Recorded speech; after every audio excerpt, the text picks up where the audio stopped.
إن الحمد لله نحمده ونستعينه ونستغفره ونعوذ بالله من شرور أنفسنا ومن سيئات أعمالنا. من يهده الله فلا مضل له ومن يضلل فلا هادي له، وأشهد أن لا إله إلا الله وحده لا شريك له، وأشهد أن محمدا عبده ورسوله. Indeed, all praise is due to Allah, and as such we should praise Him and seek His help and seek refuge in Him from the evil which is within ourselves and the evil which results from our deeds. For whomsoever Allah has guided, none can misguide, and whomsoever Allah has allowed to go astray, none can guide. And I bear witness that there is no God worthy of worship but Allah, and that Muhammad sallallahu alayhi wasallam is the last messenger of Allah. We have basically finished the introduction to Islamic law, the foundation principles or pillars of Islamic law, the Quran, the Sunnah, Ijma' and Qiyas. Now we're going to look at what are referred to as the ahkam, or the rulings, the 5 basic rulings which govern all things in Islam. We hear of the terms wajib, fard, sunnah, makruh, haram, etc. These terms we hear applied to different practices, etc. What we'll be looking at now is what these terms actually mean, where they came about, to understand the principles behind them so we can apply them, because they are not terms which are arbitrarily placed on things, meaning the scholars of Islamic law didn't keep a little box of labels, makruh, haram, halal, and whenever they had to rule on something, they would stick their hand in the box and pull out a label and put it down. So no, there are principles, there are governing principles which we have to establish as having been followed to accept rulings that are placed on things. So simply because a scholar says it's makruh, we ask, why is it makruh? It's not makruh because he said it was makruh. It will be makruh because certain principles have been followed which identify it as makruh. So what we're going to do is to look at those principles. Now, the Quran and Sunnah. From it, we have 2 basic categories: the halal and the haram. What is permitted and what is not permitted. What is classified as halal has been further subdivided into 4 subcategories: the wajib, mustahab, mubah, and makruh. Now, what we will look at is the first of those categories, that which is wajib. The other term used for wajib is fard.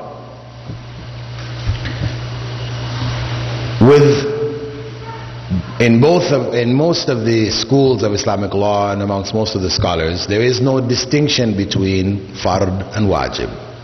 Fard means obligatory, wajib means obligatory. The Hanafi school made a distinction. They ruled that what was made obligatory in the Quran we will call fard. What was made obligatory in the Sunnah we will call wajib. But they're both obligatory. This is a semantic distinction, as I said, not recognized by the majority of scholars. Wajib, fard is one and the same. Because it doesn't matter whether it was made obligatory in the Quran or in the Sunnah, it means it's made obligatory by revelation.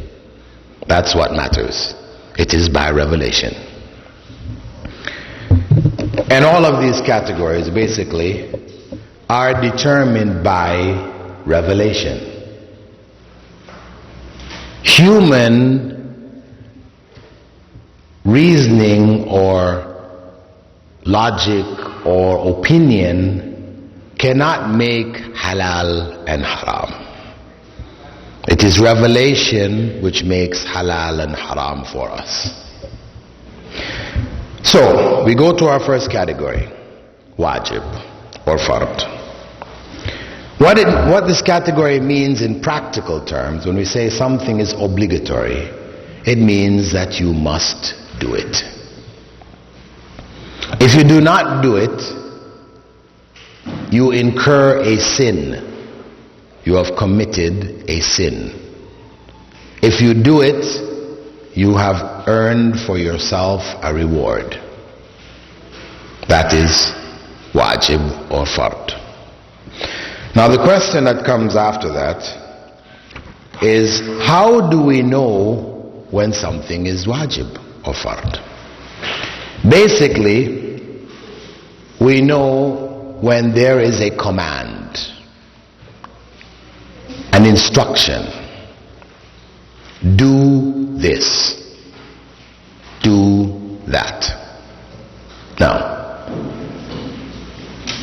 we know at the same time that sometimes when people say do this, they don't mean it is obligatory.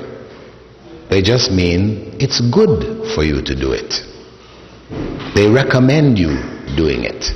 But they use the phrase do it as a command. So how do we know when a command implies obligation or when it implies recommendation? Which one is the asl or the base? Do we assume that everything in commands means recommendation, and then if evidence comes to show that the intent was obligation, then we say it's obligation? Or do we say that the foundation is that every command means obligation, and if evidence comes to the contrary, we now say it is recommendation? Which way to go? Well, we can go back to language. A command in language. Commands may be given on different levels. We have authorities and we have subjects. When a command is given by a subject to an authority, we call this a plea. Isn't it? When we say to God, help me, does it mean God must help you? Or you're begging him to help you? Right? It's a plea. So a command given by a subject to an authority is a plea. A command given by a subject to another subject is a recommendation. You're not in a position of authority to insist that this person must do it, so therefore all you can do is recommend. But when a command is given by an authority to a subject, that means you must do it. So, when we look at the concept of command, and of course, what concepts are we looking at? We're looking at commands from the Quran and the Sunnah. This is authority. When a command comes from the Quran and Sunnah, it means that this particular act which is commanded is obligatory. This is how language functions. If this were not the case, those who want to argue that the command in its origin means recommendation, or that one would have to find out first, that would create chaos in society. If you are the head of your business, you are the principal of the school, you tell the secretary, do this. If the secretary stops for a minute and says, does he mean I have to do this? Or is it only recommendation from him for me to do this? Hey, you've got chaos. You cannot function. Your business will not function. Your school will not function. No. The school, the business, all these things function on the basis that when the boss says do it, you've got to do it. Obligation. Unless he adds tomorrow or day after tomorrow, he adds a circumstance which lets you know that he doesn't intend you must do it right now. So, that is the basic principle. We know that something is wajib or fard when there is a command in the Quran or in the Sunnah for us to do something. That thing is wajib, fard. Unless a further command or circumstance or something comes along to indicate to us that the intent here was not obligation. So we assume that every instruction from the Quran and the Sunnah means wajib. When the Prophet ﷺ said to us, pray as you saw me pray, sallu kama ra'aytumuni usalli, he meant you must pray as you saw me pray. He stressed this so much that on one occasion in the masjid, he stepped up on top of the minbar when he was praying sunnah, voluntary prayers. He started his prayer on top of the minbar. Everybody in the masjid was looking at the messenger. What is Rasulullah ﷺ doing? Because they could see he's got to make sujood, and he can't make sujood up there on the minbar. So they watched. He made his qiyam. When he finished, he went into ruku', came out of ruku', and then he stepped back down the minbar till he reached the ground, moved away from the base, and he made sujood.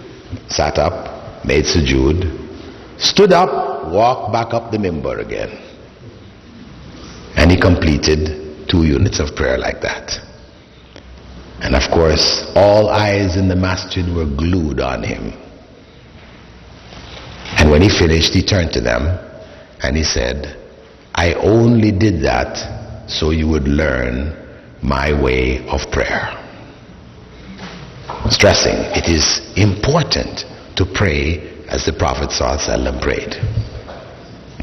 Also, of course, this particular incident cancels the ruling which is found in the Hanafi madhab, that if a person makes 3 movements, their prayer is invalid.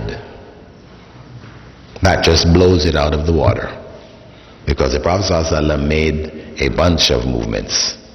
In fact, on another occasion, he was praying inside of his home. Aisha came to the door, knocked on the door, and he walked to the door, opened the door, walked back, and continued his prayer. So those arguments about movements invalidating prayer are false, incorrect. But of course, these are necessary movements. And Islam does not encourage movement in general. In fact, the Prophet ﷺ, when observing a man making salah and playing with his beard while he's praying like this, he said, if his heart were at rest, his hands would be at rest. That this is indicative of the state of the heart. And of course, the state of the heart determines to what degree a person earns reward from their prayer. So, instructions from Rasulullah ﷺ or instructions from Allah are obligatory to be followed. And the principle behind these obligations, why did Allah make these things obligatory for us? Is it out of a need that Allah has that we do these things? No. It doesn't affect Allah whether we pray, whether we give zakah, whether we make hajj, we do the things He tells us to do or not. It doesn't affect Him. If we all do it, it doesn't make Him any better. If we all don't do it, it doesn't make Him any less. So He did not instruct us to do these things because He had a need. These things are there because we need it. We discussed earlier when we talked about the purpose of creation, why Allah prescribed worship, and we discussed that in some length. We don't need to go into it in too much detail here. Suffice to say that the reason behind the obligatory areas is that Allah is identifying for us essential acts that we need to do to succeed in this life and the next. Secondly, they train the believer in submission to Allah. They train the believer in submission to Allah. When they do what Allah tells them to do, they develop a sense of submitting their wills to Him, which again is essential for success in this life and the next. It is essential as the foundation of righteousness. Submission is the foundation of true righteousness, meaning a person may do a good deed, but they have not submitted with their hearts, then that good deed is not truly a righteous deed. It is a good act, but it is not righteousness. It is done for ulterior motives. Thirdly, the areas of obligation, they provide for the believer a framework for life.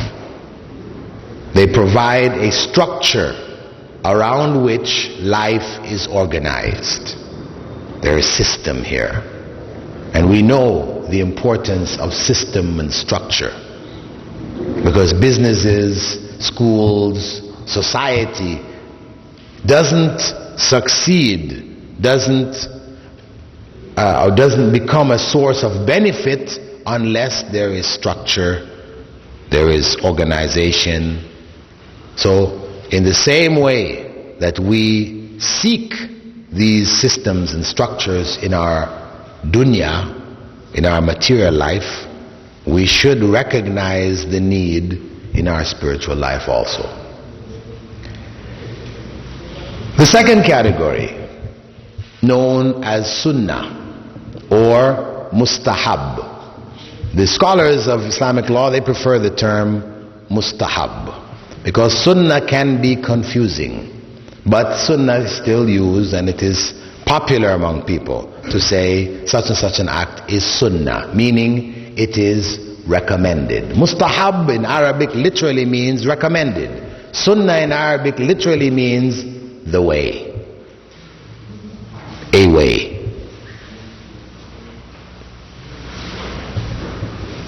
In this context, when we speak about what is recommended, meaning that Allah or His Messenger has recommended that we do these things, it means if we do this act, there is reward. Allah will give us a reward for it. But if we don't do this act, there is no sin. That is the recommended body of acts.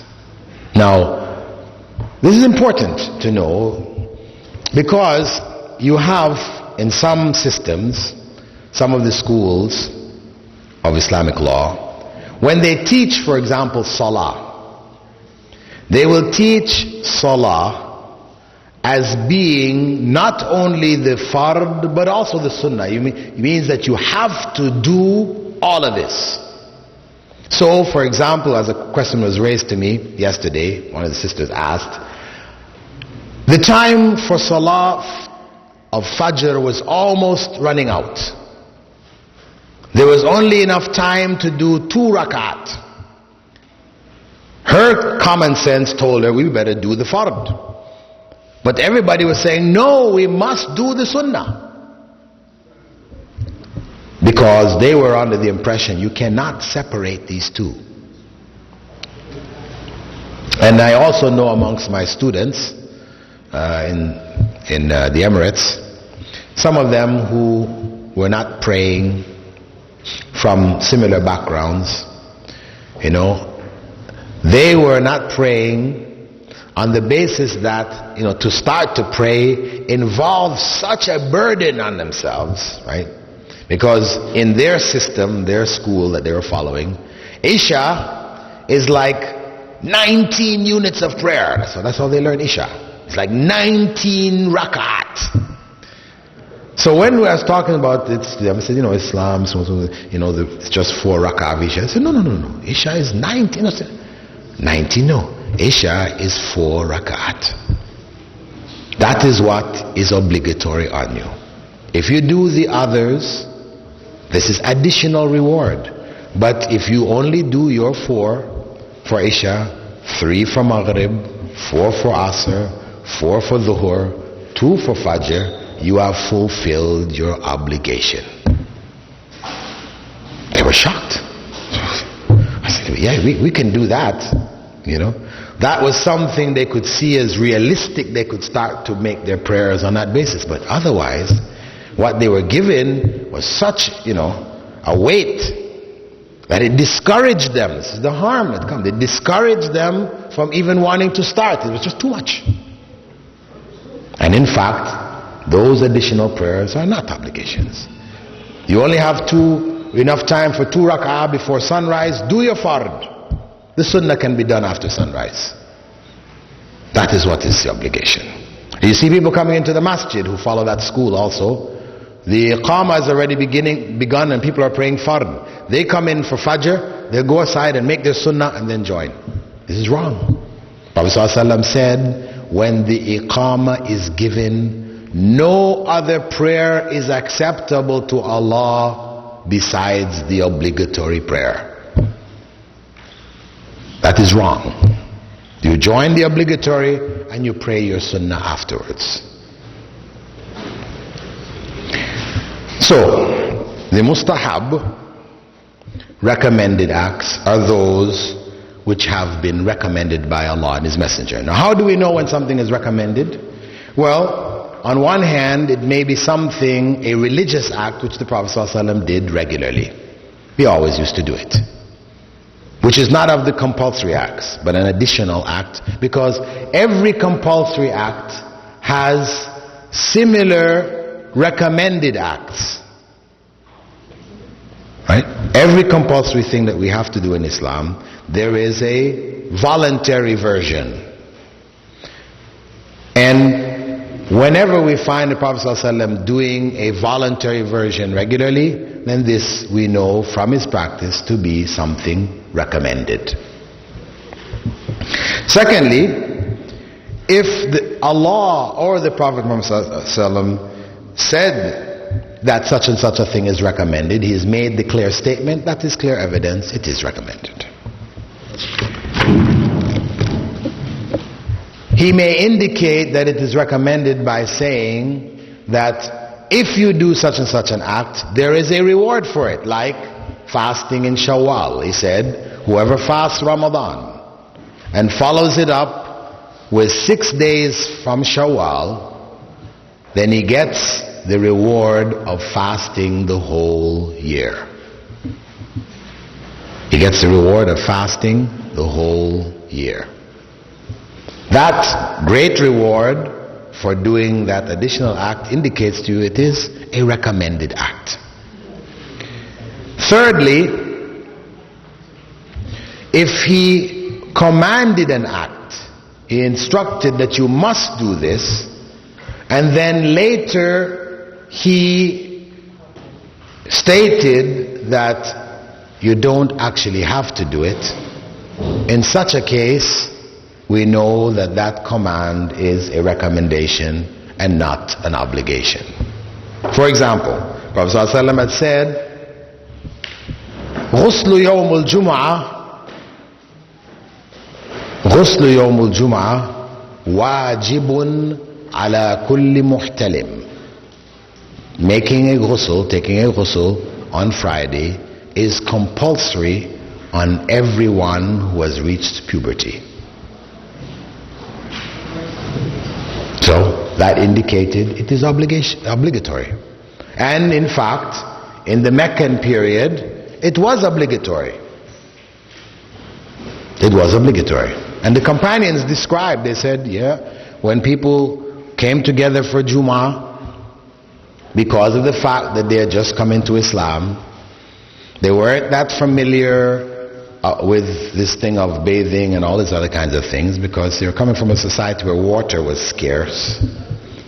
When they gathered in the masjid, wearing their clothes that they've been wearing all year long, the smells and the things were just not very nice. So the Prophet ﷺ instructed them that bathing on Friday is compulsory for every one of you that has reached puberty. Later on, after they learned about wudu and how to make wudu regularly and making ghusl after, janaba and ghusl, for after menses and all these other things, people became familiar. It became a part of the lifestyle to be cleaning oneself on a regular basis. Then he said, من اغتسل يوم الجمعة من توضأ يوم الجمعة فبها ونعمت. Whoever makes wudu on يوم الجمعة, it's a good thing. ومن اغتسل فالغسل أفضل. And whoever makes a ghusl, that is a complete bath, then the ghusl is better. So he has clarified here now that this is a recommendation. So when we find texts from the Quran where there seems to be an obvious command to do something, then we find another text where there seems to be a recommendation for doing something. We need to put these two texts together. We don't just say, I'm going to go with this one. Somebody takes the other one and say, I'm going to go with that one. So you have two different rulings. No. You put these two together. You have to work with the Sunnah as a whole. You have to first determine that the narrations are authentic. Because if one of them is not authentic, then you just drop it all right away and just go with the last one that's there. Finish. But if you confirm that both narrations are authentic, then you must work with both by putting them together and using one to interpret the other, as we have in this case.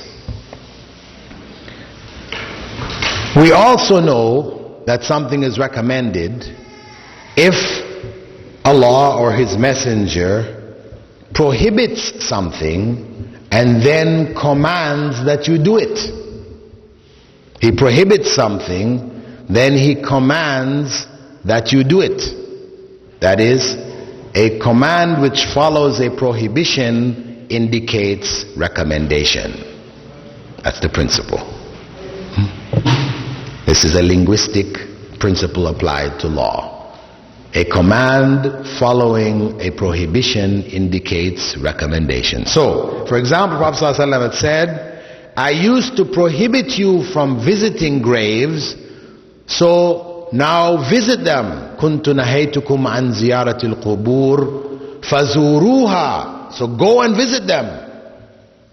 It is better to remind you of the next life. Now this command to visit the graves is not an obligation. Everybody must go to the graves. How often? Every day? Every Friday? Every what? No. It was just a recommendation. In Mecca, they were prohibited right across the board from visiting graves. Then permission was given because they were coming out of idolatry, and much of idolatry is connected to the dead. So the initial instruction was stay away altogether. Then later they were permitted. And just as a point concerning visiting the graves, of course this hadith, when the Prophet ﷺ said this, it applies to both males and females. It applies to both males and females. These kinds of instructions are taken to apply to males and females, though the Arabic says kuntu nahaytukum, I used to prohibit you men, right? That's how it comes in Arabic. You all, you men. But it is known in Arabic that the use of masculine plural, or even the use of masculine singular, where the Prophet ﷺ is speaking, it refers to both males and females unless stated otherwise. That is the general rule. Even in Arabic, when we say, if we greet a woman, we say to her, Salam alaykum, peace be on you all men. That's what you're actually saying. If you wanted to say it to females literally, linguistically, you should say Salam alaykunna. That is literal. Salam alaykunna. But we say Salam alaykum. And that includes both males and females. So that instruction of the Prophet ﷺ addresses both males and females. But there is a qualifying instruction from the Prophet ﷺ in which he said that Allah curses women who regularly visit the graves. And the term he used was Zawaratil Qubur. Zawar is a person who frequently visits. Zawar. There's another narration which said Zairat al-Qubur, and it just means those who visit without frequency being indicated. But that narration is not authentic. See, scholars took that narration, which meant any visit, and then prohibited women from visiting altogether. But the authentic narration is those who visit frequently. So women were prohibited from frequent visits because of their emotional makeup, their finely tuned emotional makeup, where regular visits to the grave becomes something burdensome, affects them to such a degree that they will end up wailing and screaming and all these kind of things. So visits on occasion are permissible, but regular visits are prohibited. So when we look now at the purpose behind the recommended areas of worship, we find that we get out of it a benefit that Allah has expanded the area of religious acts for us. Acts where we can earn for ourselves additional reward. Secondly, it trains us in obedience, thereby making obedience to the obligatory commands easier. Right? By us doing those things which are recommended, it makes that thing of submission to Allah easier to do the things which are obligatory. Thirdly, it provides a shield for the obligatory acts. Meaning that if we're doing the obligatory and doing the recommended acts as like a shield to protect the obligatory.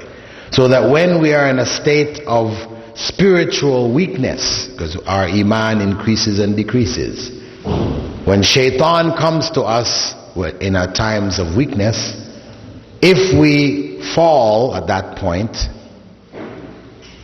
and we give up some of our worship, what we give up at that point is our voluntary worship, and our obligatory is still intact. Whereas if a person is only doing the obligatory, when we're on the downside, shaitan comes and hits us and we give up, we're giving up the obligatory and we're falling into major sin. So it becomes a kind of shield to protect the obligatory acts. And fourthly, that area of voluntary acts of worship, they are counted by Allah as additional reward for ourselves, which is used to make up for deficiencies in the obligatory. Meaning when we do obligatory acts, we will not do them perfectly because we are not perfect. We will have weaknesses in them. So the voluntary acts now make up for the weaknesses in the obligatory. Prophet ﷺ forbade us from repeating an obligatory prayer. This is to protect us. Some people say, why not? If I made my fard prayer and I felt I didn't do a good fard, why can't I do another one? It would appear that we are being denied an opportunity to do it the best way. Why not? Why did the Prophet ﷺ say, no, you did your fajr, that's it, you cannot do it again? To protect us from what? From the whisperings of Satan. From the whisperings of Satan. Because if you didn't have this instruction, you know what would happen? When you do one and it wasn't right, and you say, okay, let me do it again, and it still isn't right, whisperings are coming to you, and you are doing it again and again and again, you will never find yourself doing it. So you will end up just constantly doing this. And you see this happening to people with wudu, for example.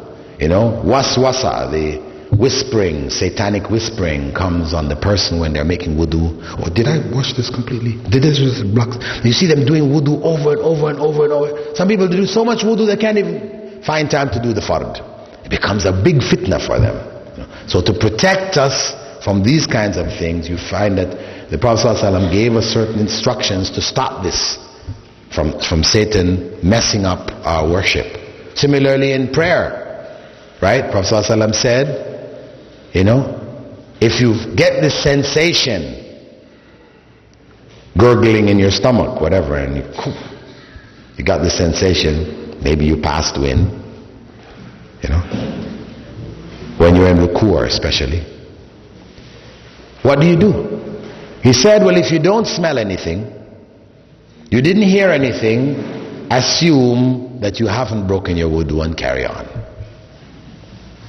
If you didn't smell anything or hear anything, assume you didn't break it, carry on. Because there is among the evil jinn one belonging to the class he called Khinzib, who comes to you when you're in your prayer, when you bend over, and blows on your behind to give you a feeling like you just passed wind, to just mess up your prayer for you. So ignore it and carry on. Now, some people have mistakenly thought that this means, you take this in a general sense. They ask me, say, what if when you're sitting for tashahhud, you're about to finish your prayer and you pass wind? You pass wind. You know you pass wind, but you didn't smell anything and you didn't hear it, didn't make a sound. Can you just finish off your prayer? No. If you know you have passed wind, that's it. Even if you're saying salah up, That's it. You have to go and do your prayer all over again. As long as it happens before you complete your taslims, the prayer is invalidated. You have to leave, go back and make wudu, and do it over again. This is the point. Right? So don't misunderstand, this. And there is a weak hadith actually too that states that if you break your wind in that last sitting, that you can finish your prayer, but it's not authentic. Right? You break the line. Yes, you break the line. I know some people say, what's you in the front line of the prayer? You pass wind. For you to be walking all the way through everybody, what you going to do? Leave. You can't sit there. Out of embarrassment, people keep praying, afterwards, when nobody knows, you go make wudu and you come back and pray. No, that's not acceptable either. You have to get out of there right there, because otherwise, what you're doing is sacrilege. You are praying without wudu, and the Prophet ﷺ said, La salata liman la wudu ala. The salah of one without wudu is unacceptable. So for you to be standing there praying when you don't have wudu, no. Prophet ﷺ said, if you're embarrassed, then put your hand over your nose as if, you had something like your nose bleed or whatever, and you leave the prayer, so people see you, they don't know what actually happened. You can cover yourself that way. He gave you that. But don't stay in the line and continue the prayer. Get out. Even if you're the imam. This is the point. Even if you're the imam, you got to get up and leave. And if the imam gets up and leaves, then somebody from the front line steps forward and completes the prayer. That's what happens. What if that happens when the imam is in sajda? When he's in sajda, he gets up and he leaves. Some imams, they may leave and they may tap the person behind them to let them know, so they got an idea. Or if you just find yourself in sujood and it seems to be long, you are allowed to look up and see what's going on. And if you don't see any imam there, then you get up, you go and you lead the prayer. You get up there and say Allahu Akbar and sit up and finish the prayer. Okay, the third category, which is known as mubah. This is the area where there is no instruction. There is no prohibition, there is no command, no recommendation, no dislike. It's just a neutral area. Areas of foods which you may prefer one over another or the other over the other. This area here is a neutral area where one doesn't put an intention. We're assuming there is no intention there. Because even in this neutral area, if one makes the intention to please Allah in doing this thing, then there is reward. But as a basic area, if we remove the issue of intention out of it, then in doing that act, there is no reward. In not doing it, there is no punishment. It's neutral. Example is given in terms of the practice of the Prophet Muhammad ﷺ in the case of the desert lizard, the dub, where it was served to him and he chose not to eat it, but his companions ate it. Khalid ibn Walid was there with the Prophet ﷺ. When he saw the Prophet ﷺ not eat it, he asked him, is this thing forbidden? The Prophet ﷺ said, no, I just don't like it. So he took the Prophet's portion ﷺ and ate it. Okay? Now, the purpose behind this category, we can say generally, it is to increase the area of halal acts, just widening the scope, further confirmation that what is prohibited is few. That the basic rule concerning non-religious acts, human interactions and practices, foods, dress, etc. The basic rule is that it is halal. It is from the halal. Either it's mubah, or it's mustahab, or it's wajib. Now, the fourth category is that of makruh, or disliked. And what is meant by it being disliked is that if a person avoids this particular act, they are rewarded for avoiding it. But if they do it, there is no sin on them. This is the opposite of, what is it the opposite of? Of mustahab. It is the opposite of mustahab. Mustahab, if you do it, you're rewarded. Makruh, if you don't do it, you're rewarded. Mustahab, if you don't do it, there is no sin. Makruh, if you do it, there is no sin. It's just exact opposite. Now, how do we know when something is makruh? We know when there has been associated with it something considered nasty or bad or disliked, obviously disliked, where if you do this, it's like this. As the Prophet ﷺ had said concerning playing backgammon. And this I should mention here, in Sahih Muslim translation, it's mentioned there concerning one who plays chess. This is a mistranslation. This is a mistranslation. The word mentioned in Sahih Muslim in the Arabic is backgammon. Nard. This is backgammon. A game which is popular in the Middle East, where it has, usually it opens up, it's folded up, it opens up a board. It has these diamonds, long diamonds, black on one side, red on the other side. They have a little, look like checker piece that they flip around and they roll a dice and so on and so. Now this game, Prophet ﷺ said, one who plays this game of backgammon is like one who dyes his hand in pig's blood. Now dyeing your hand in pig's blood, this is something despicable. So playing backgammon is something despicable, disliked. Why? Because the game of backgammon is traditionally a gambling game. People who play it, they usually play it for money. So if you play it for money, that's haram, that's gambling, clearly haram. But if you play it not for money, just as a game, then it is considered makruh. So the principle that we can extract out of that and apply it now to the games that we have in our society, the board games and the card games and these kind of things, is that those games which are traditionally gambling games, blackjack, poker, the roulette wheel, these kind of instruments and games and things which people traditionally gamble with, for you to play them for fun is makruh, disliked. Better you didn't.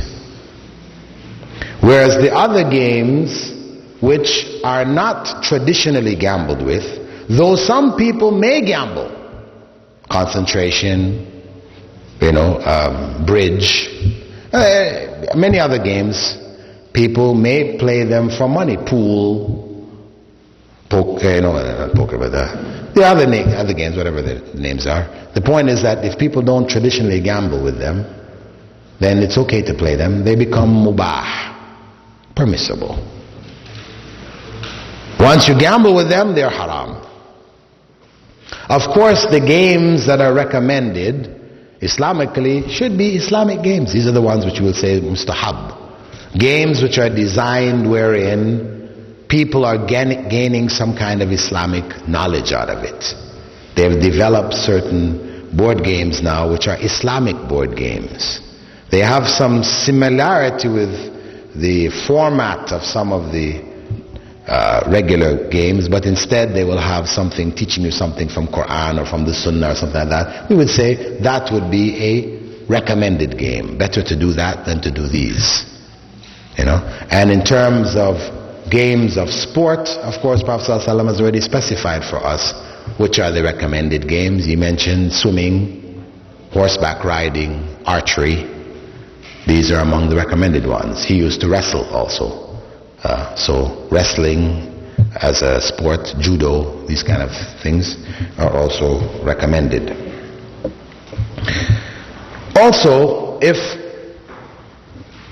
Allah or His Messenger has forbidden something and later He did it Himself, He forbade something, don't do this, right? As He said, don't urinate or defecate facing or turning your back towards the Kaaba. He said that, don't do it. Right? Now that instruction by itself could pose a problem. Now when you go back home and you look in your bathroom and you look and see, well, which way is that toilet facing? And sure enough, you're right on the Kaaba, right? What to do now? You have to be climbing sideways and trying. Problems here for us, right? It becomes problematic. So that would have remained a problem, except that one of the companions reported, he was a young companion, I think it was Ibn Abbas, something like this. He had climbed up on the roof of his aunt's house, and he was just looking down, and he saw Prophet Muhammad ﷺ between the houses, using the bathroom, facing the Kaaba. And then he reported it.